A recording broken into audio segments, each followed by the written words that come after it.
Hi guys, James at Rampant Lion Reviews again for you today with another beer review. For this one, we are going to stick to Hong Kong and we're going to return to a brewery that's featured on the channel a couple of times before. I've had some really nice beers from these guys over the years, a few different styles, and if people were to ask me about this brewery, I would say that they are quite solid all round. I've certainly tried a good few styles from them and always found them to be pretty good, but from what I gather, the company has had quite a little bit of turmoil in recent times with management and things like this. So yeah, there are things going on behind the scenes with this company that aren't great from what I understand, but as we always do on the channel, we're going to judge them on the quality of their beer. So the beer we're going to have a look at today is a style that I have had from this brewery before. I've actually had this specific beer twice maybe, if I'm not mistaken. I had it on tap and then I came across a can of it in one of my local bottle shops here in Hong Kong, and I thought, we have to have a little look at this one in the can and do a proper sit down review of it. So definitely looking forward to revisiting this beer for you. I know it's a good one, so hopefully you guys enjoy my take on this one. Hopefully it's as good as I remember, and yeah, hopefully it makes for an interesting review. So for this review, as I said, we're going to stick to Hong Kong. We're going to go to the New Territories, which is a little bit to the north of me here in Kowloon, and we're going to go to Pho Tan, which is kind of northeast of Kowloon, if you like, or Kowloon City, if we can call it that. But yeah, for this review then, we are going to have a look at another beer from Carbon Brews. This one is called Like the Wind. It comes in at 6.4% ABV, and they're describing this one as an American IPA. So yeah, I've had this beer on tap a couple of times. I tried it at Hoppy Junction over in Wan Chai, and it was really, really nice actually. This one was recommended to me by my colleague Ben. He told me this was a really good one. So yeah, I tried it on the tap, really enjoyed it, and then found the can in Gerbier in Tsim Sha Tsui over here on the Kowloon side. So yeah, definitely looking forward to trying this one again. So first review from Carbon Brews in quite a wee while. I honestly couldn't tell you when my last Carbon Brews review was, but yeah, I do actually have a video that I made at their bar in Central as well, but I need to get the files for that and edit it together and get it published for you, so we'll see about making that happen over the next little while. But yeah, let's crack on with this review then and see what this beer has in store for us. So, as always with my reviews, I'll tell you a little bit about the brewery before we taste the beer. If you want to get straight to the tasting though, just fast forward. All the usual links can be found in the video description below. That's the brewery website, the link to my other reviews that I've done from Carbon Brews before, and we will see about adding a few more to that list in the near future. I do have maybe 2 or 3 big bottles from them that I'm looking forward to trying, but there's all the usual social media down there. If you want to see more reviews, do please consider subscribing to the channel. The support that you give is massively appreciated, and remember, you can go into the channel homepage and search for beer using the geography tagging system. So just go in there, use the little search bar, put in your hometown, state, county, province, prefecture, whatever you like.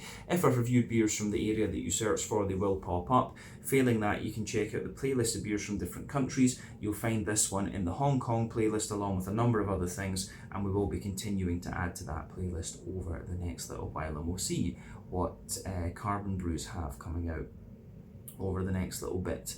But yeah, let's go on to my brewery notes then, and I'll tell you a wee bit about Carbon Brews once again. So like I mentioned to you earlier, Carbon Brews are based in Pho Tan in the New Territories here in Hong Kong, and the brewery was founded back in 2018, and it can be found on the 1st and 10th floor of the Union Industrial Centre in Pho Tan in the New Territories.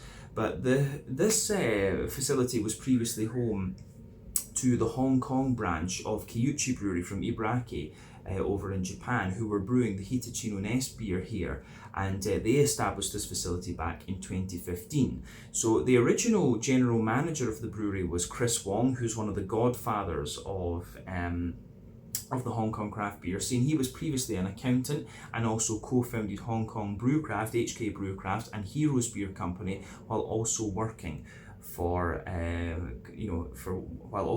Hitachino's Hong Kong operations. But essentially, Carbon Brews took over the brewery in late 2018, and they were established as a completely new brand when the Hitachino brand and Kiyuchi Brewery decided to withdraw. So this brewery operates a 35 hectolitre brew kit. The current head brewer at Carbon Brews is Diaz Zumashev, and he's joined in the brewing team by Justin Chan, Lydia Kuzmina, Harry Liu and Tommy Liu. And these days they've got their tap room in Central on Hong Kong Island, and they do have another bar in Akasaka in Tokyo as well. So yeah, something I do need to go and check out the next time I make it up to Tokyo. But these guys do a whole variety of different styles of beer. You know, you can get New England hazies from them, West Coast IPAs, black IPAs, Mexican lagers, wheat beers, imperial stouts, you name it. And Carbon Brews have probably have brewed. They are fairly prolific actually.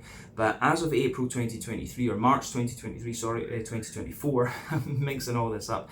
As of March 2024, when I'm filming this review for you, these guys have produced 135 different kinds of beer according to Untappd. And like I said, they've done a whole variety of different styles.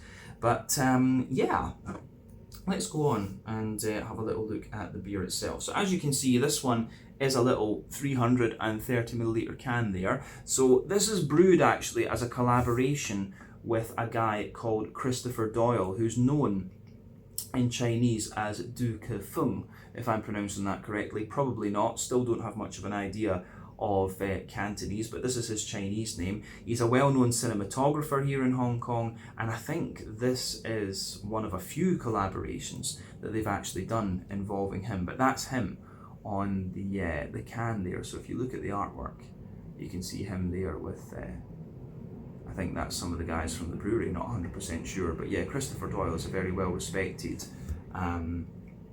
cinematographer here in Hong Kong. I think he's originally from Australia or New Zealand, I honestly can't remember, but he's been based here in Hong Kong for a very long time at least, and I think that's his signature on the side of the can there as well. So that's another cool little touch. But as we said earlier, this one comes in at 6.4% ABV. It's an IPA. They're just calling it an American IPA, and usually when you use the term American IPA these days, it means that it's somewhere between New England and West Coast. Quite often they have some of the kind of creaminess and things of the New England, but a bit more of the sweeter character and a little bit more bitterness, like a West Coast IPA. So yeah, the hops used in this one are Amarillo, Mosaic and Sabro. We know all of these quite well. All American. Amarillo is about 12% alpha acid, gives you a big kind of oily, zesty orange. Mosaic is about 14% alpha acid. It has a wee bit of distinctive earthiness in its green component and gives you the softer tangerines. And Sabro is about 14% alpha acid too, and it has this kind of mandarin-y, coconut-y type quality to it. The malt base is pale malt, wheat, carapils and carahel, and then the yeast is WLP001. But yeah, let's get this guy out into the glass then and see what it's all about. Like the Wind, an American IPA. I told you lies, it's 6.6%, not 6.4. So 6.6%, this one from Carbon Brews in Fotan here in Hong Kong. Let me just get my finger under that if I can. Yeah, there we go. So let's do this. Let's put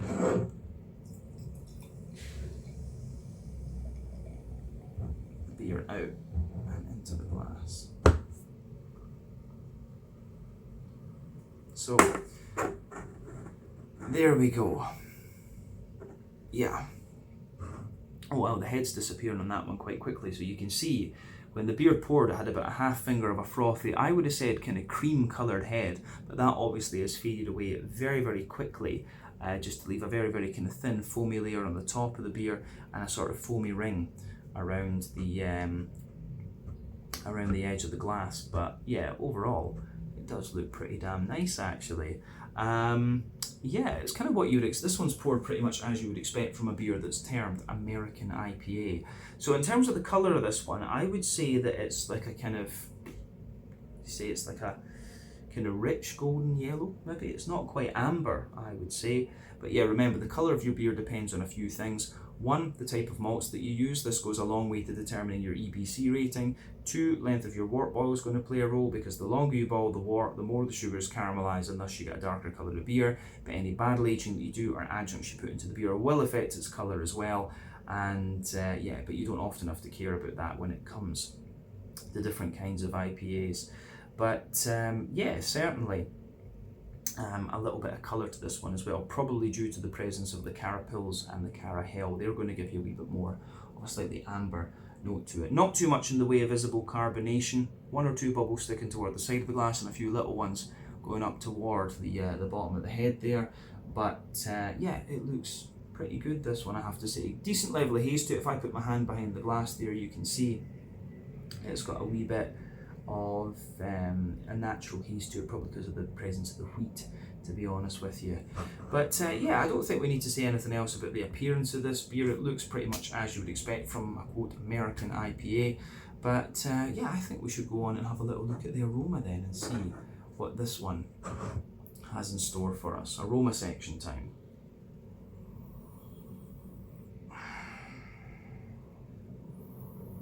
Yeah, this is pretty nice actually. I will point out this beer again is not in its freshest condition. I don't know how old the can was and exactly when this beer was produced, but yeah, still it comes across quite nicely. You've got a really nice balance in the aroma of this beer. You've got big oily fruity characters. It is a little bit more malty leaning, this one, quite a bit of breadiness and kind of sweeter malty character in there, and not too pungent a green component actually. Like I said, you know, when they talk about American IPAs, these kind of lie somewhere in the middle of West Coast and New England. Now, the key differences between these would be West Coast IPAs tend to use all barley malt. It's not unheard of to use like a little bit of wheat or a little bit of oat in them though, but mainly barley malt. They use early addition hopping as well as late addition and dry hopping, so they tend to be a little bit more kind of bitter and sort of piney resinous and things like this, and they just tend to be more oily in their character. New England IPAs use wheat, oats and barley in the malt base. They don't use they use like mainly late addition and dry hopping, which means the green components are like a bit brighter and things, and the fruitiness is often a little bit softer. So yeah, that's the main kind of difference between the two styles in terms of their flavour profiles. So yeah, this one certainly comes across as being a little bit malty. Doesn't come across as having too big a green component. So yeah, it's kind of an interesting combination if you like. But let's break down the aroma of this one and describe it for you a little bit more in depth, as we always do. So, the backbone of this beer, yeah, you've got a lovely little bit of like a sweet, brown bready bread crust in this one. You can feel that sort of, you know, hedgehog bread crusty character in there, which is great. Above that, you have the, you've definitely got some like kind of wholemeal brown bready characters coming out of this one, which is great. So yeah, lovely kind of wholemeal brown bready characters in there. You have a little bit of like a sweeter white bread sitting above that, some biscuity kind of crackery notes in there as well. So yeah, some biscuity crackery type notes. You've also got, I would say, yeah, some biscuity kind of crackery notes in there, more dense brown bread, white bready character in there, and then you can smell the kind of more dense oaty notes out of this one. So the fact that it's quite a sweet bready character that comes out of this is probably because of that German malt, you know, the carapils and the carahel. If I remember rightly, those are produced by Weiermann in Bamberg in Franconia, which is the northern part of Bavaria in Germany. Very historic beer region, incidentally. But yeah, definitely you've got a bit more of that German sweet bready character coming out of this one for sure. On top of that, of course, as I say, there's a little bit of wheaty bitiness in the back of the nose with this beer, but not too much. The wheat is mainly just kind of like densifying out the malt base, smoothing it out, and yeah, it goes together really nicely. There's a good little bit of sweet character in there. So yeah, you've got sweet caramel. You have yeah, there's sweet caramel. There's a little bit like Werther's original butter candy, butterscotchy type character as well, and you've also got some of that McVitie's digestive biscuity type note coming out of it too. So it's really nice how all of that kind of pieces together actually. So it's a big thumbs up from me. Yeah, malty side of this beer I think is really, really very nice. So on the hoppy side of things then, so like I said earlier, the hoppy character of this beer is quite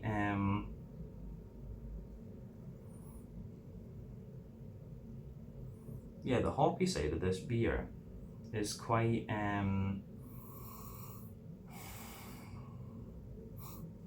it's quite, it doesn't have so much pungency to it. And like I said, there are three kinds of hoppings that you can do in IPAs. You've got early edition hopping, which takes place within the first hour of the wort boil. That usually gives you a lot of bitterness and a deeper, danker aroma. You've got late edition hopping, which takes place within the last half hour of the wort boil. That gives you a wee bit of bitterness, but also quite a little bit of it gives you quite a little bit of flavour and aroma for the most part, mainly flavour and aroma. And you've got dry hopping, which takes place after the wort boil is complete. That gives you pretty much all flavour and aroma, and that contributes to a kind of brighter green component in terms of aroma and stuff like that. So yeah, West Coast IPAs use all three types of hoppings, which is why they're kind of deeper and danker and more bitter, whereas New England IPAs use a little bit of late edition, or use mainly late edition and dry hopping, and that's what gives them their very bright green components and the softer fruity characters as well. But all in all, a really nice aroma coming out of this one. In that sense, you get a little bit of floral character to it. There's a little bit of earthiness from the mosaic and soft grassiness, but green component for me takes a bit of a back seat in this beer compared to other things. So yeah, it's interesting. It's definitely interesting. Yeah. On the fruity side of things, it's kind of what you'd expect if you know these hops. It's quite an orangey leaning IPA, this one for sure, and that's Amarillo and Mosaic that are giving you that. And well, Sabro as well, to be honest. So yeah, really kind of big oily orangey notes. You get the lighter tangerines, you get the lighter kind of mandarins as well, but then you've got that big oily zesty orange. So I think the Amarillo is kind of forming the base of the citrusy character in the beer, whereas the other two are giving you the more kind of bright notes, to be honest with you. So yeah, the way that all of that pieces together, I think, is pretty interesting. So gets a thumbs up from me in that particular regard. Yeah, interesting stuff. So as I always say, take a little bit of time to enjoy the aroma of the beers before you get stuck into them, because that's always half the experience. But I think it is about time that we have a taste of this one and see what it's all about. So yeah, this one is called Like the Wind. I was going to say Against the Wind there, which was an old Stratovarius song, Finnish power metal, love it. But yeah, this one is Like the Wind, a 6.6% American IPA from Carbon Brews in Photan here in Hong Kong. Let's get stuck in. Slàinte, skål, cheers, Gambe.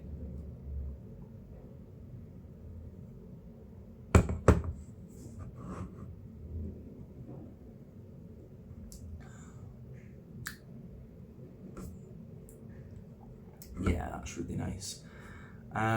Still in good condition as well, actually. I don't know when this thing was canned.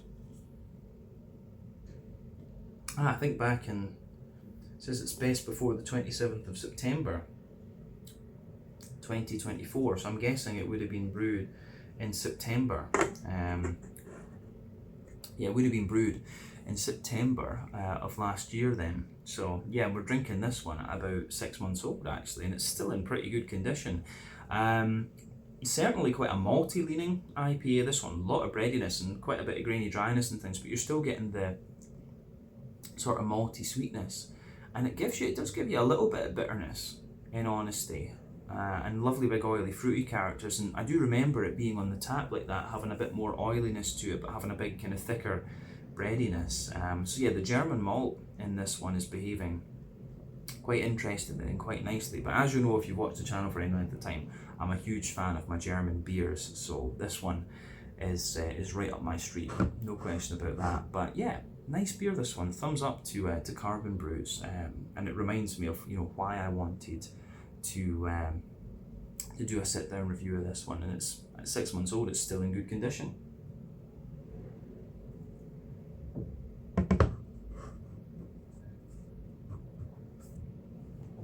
So yeah, we'll go through the flavour of this one and describe it a bit more in depth as we always do. But big, oily, smooth, and more malty leaning IPA, this one. Certainly, definitely in the middle of West Coast and New England, but it has the smoothness and the creaminess of the New England, a bit of the sweetness of the West Coast, a little bit of the bitterness of the West Coast, and the more oily, fruity character of the West Coast too. So probably a bit more West Coasty leaning than New England, to be honest. But yeah, maybe about 30%, maybe 1/3 New England, 2/3 West Coast. Actually, I think that's maybe fair. Although the aftertaste really leans more toward New England as well because of the breadiness and things. But yeah, let's break this beer down then and describe the flavour for you a wee bit more in depth. We'll go to the middle third of the palate first, as we always do. So the backbone of the beer is absolutely that kind of fresh hedgehog sort of brown bready roll bread crust there. That's what forms the backbone of your beer. As you move further forward on that middle third of your palate, you get a little bit more of a kind of woody character coming out of the beer. So yeah, definitely a nice little bit of woodiness in there.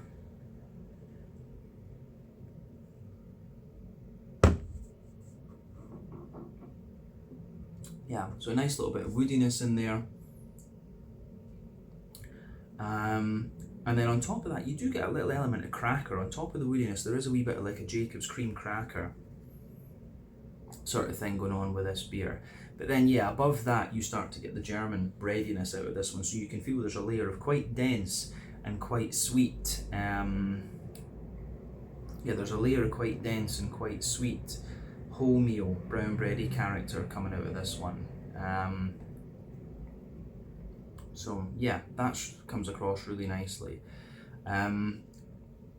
And then above that you start to get the more white bready characteristics coming out of it. And again, the white bread has like a little bit of graininess to it, and it's almost just a little bit, it's almost a little bit sweet in a sense as well. And then above that you can feel the wheaty layer, and the wheat in this one's quite interesting because I get the feeling that it's European wheat that's in this one, because it has that little bit of bitiness, especially at the back of that middle third of the palate. So yeah, there's that wee bit of European wheaty bitiness there, and as you move further forward it becomes a little bit smoother. But yeah, you've got that really dense white bready quality from the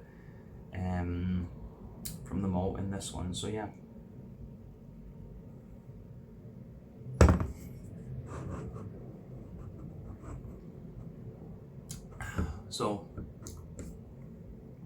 yeah, you can get a little bit of the oaty character in this one as well. As I've often said, oh, there's not oats in this. I was going to say it does have a little bit of that oaty creaminess if you go down the middle line of your palate there. But yeah, forget this one doesn't have the oat in it. It feels like it's got a little bit of oat just because you go down that middle line of your tongue, you have a wee bit of an almost oaty creaminess. But in the centre of that middle third of your palate, you can feel there's a little circle there, and you've got a wee bit of Werther's Original, butter candy, butterscotch, and a bit of straight up caramel in the dead centre of your palate too. And yeah, you can feel, I think it's caramel, Werther's Original, then a bit of biscuit kind of emanating from the centre of the palate there. The thing that's just come into my head too is that little bit of wheaty bitiness at the back of the middle third of the palate. It could well be the Carapils that's giving you that. It could just be a little bit of that dry, crisp Pilsner type malt there. So yeah, the way all of those things are piecing together in this beer, I think, is quite interesting. So yeah, interesting stuff.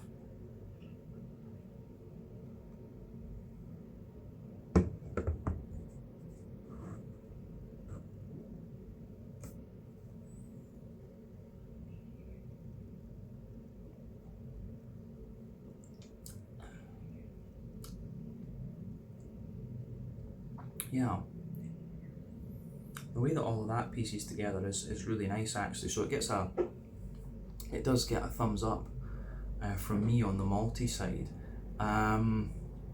Yeah, oh, it's good. I think that's everything we need to say about the middle third of the palate, but I'm just enjoying the Germanicness, if we can call it that, of the malty base in this. But yeah, let's go to the back third of the palate. And as I've often said, the back third of your palate is going to give you similar flavours to the middle third of your palate, just at different intensities. But that border region between middle and back third of your palate, you get a little bit of kind of brown bread in the base, some of the white bread on top, and you can feel a wee bit of the kind of what I suspect is Pilsner malty crispness. I think, yeah, it's more that than bitey wheatiness. It could be a mix of both. So, and the more that I think about it, it does seem like both. But yeah, you get a bit of that bitiness on the top of that kind of middle region. So yeah, the backbone of the back third of your palate, you've got the nice kind of bread crusty thing in there. So yeah, bread crusty, brown bready sort of thing in there. Above that you've got a wee bit of a crackery layer. Above that you've got like a kind of light, pardon me, you can feel the sort of brown bready layer, which feels a little bit lighter and more airy and a wee bit drier. Then you've got the white bready layer above that, which feels a little bit lighter and more airy and dry. And then yeah, you have the kind of Pilsner malt and the sort of wheaty bitiness there just sitting on top of that. And then you've got the yeastiness sitting on top of everything else on that back third of the palate. So let's have a wee look at the yeastiness of this beer.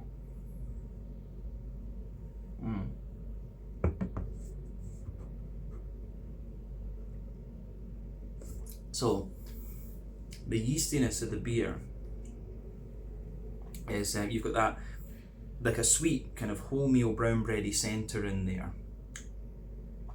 Yeah, so sort of bright, sweet wholemeal bready centre. Then around that you've got a mix of like sweeter white and brown bread, and then the outside of the yeasty character. Yeah, the outside of the yeasty character in there is a little bit more of a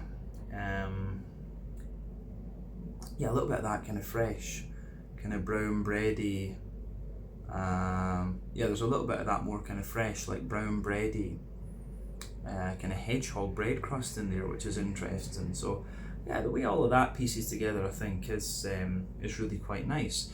So the back third of your palate, you can feel the flavour is taller, and then as you move further forward into the middle third of your tongue, it just kind of condenses down and squashes together that little bit more. And yeah, that's your malty and yeasty side of the beer. So yeah, the way all of that goes together, I think, is really quite nice. Yeah, I think that covers all we need to say about the malty and yeasty side of things. The other thing I'm noticing about this beer is that the more that I drink of it, the more the kind of hoppy bitterness builds. So I think there's quite a bit of early addition hopping in this one. So let's focus on that green component first. In the back corners of the palate, there's definitely a wee bit of earthiness in there. As you move further forward, you get a wee touch of herbal character, and as you push further forward from that, you get the nice floral aromaticity, and it's got a good little bit of spiciness to it as well. Round the front curve of the tongue, the beer is definitely lighter and more grassy, and it has a wee bit of a almost zesty character to it as well, which is quite nice. But yeah, I do like how all of that just pieces together. So yeah.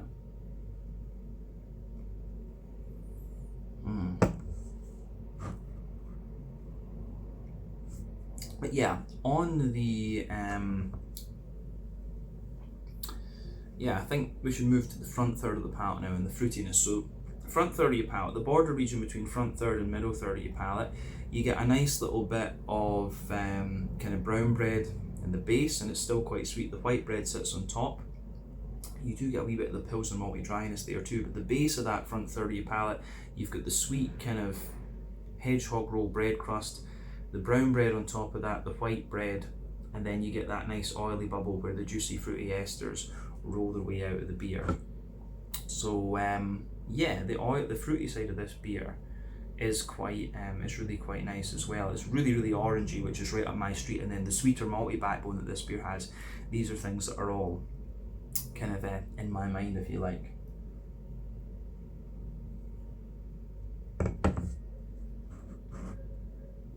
So yeah, the fruity side of the beer is kind of straightforward. I mean, I think the Amarillo is kind of like the linchpin of the beer. You can feel that big sort of oily orange there, and that goes across the whole of that front third of your palate. But as you move further forward onto the front half of the front third of your palate, you can feel a wee bit of the sort of coconutty Sabro note underneath. You can feel a little bit of that coconutty Sabro-y thing, but then you start to get, you know, the more mandarin-y note from the Sabro, and the kind of tangerine note from the Mosaic sitting above that too. But yeah, I think the Amarillo's acting as the linchpin, and then the Mosaic and the Sabro are the ones that are adding the wee bit more complexity and zestiness and stuff like that.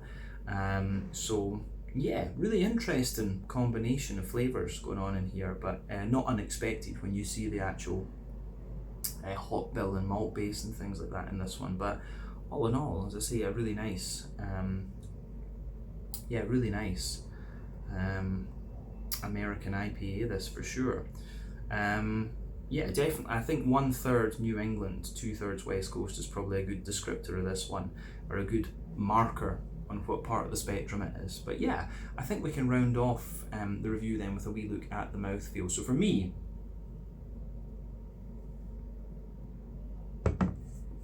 this beer is top end of, it's top end of mid-bodied.